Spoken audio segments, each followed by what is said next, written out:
Hello and welcome to this tutorial. In this tutorial, I'm going to show you how you can transfer money from Chime to Chase. Now, first of all, we need to check this block to make sure that Chase is a possible a bank account that we can transfer in and out. And you can see that Chase it is.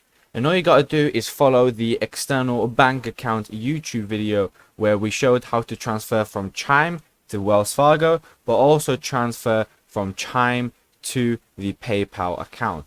So all you got to do is log in, go into the move money into the transfer section.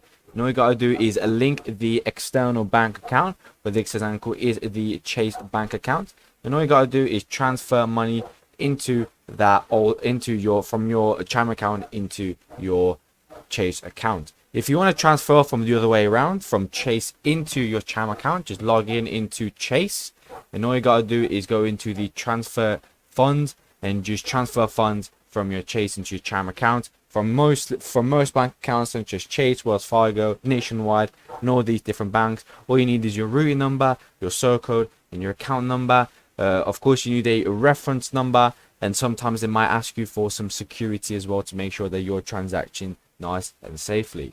Thank you so much for watching. If you enjoyed, please like and subscribe, and I'll see you soon.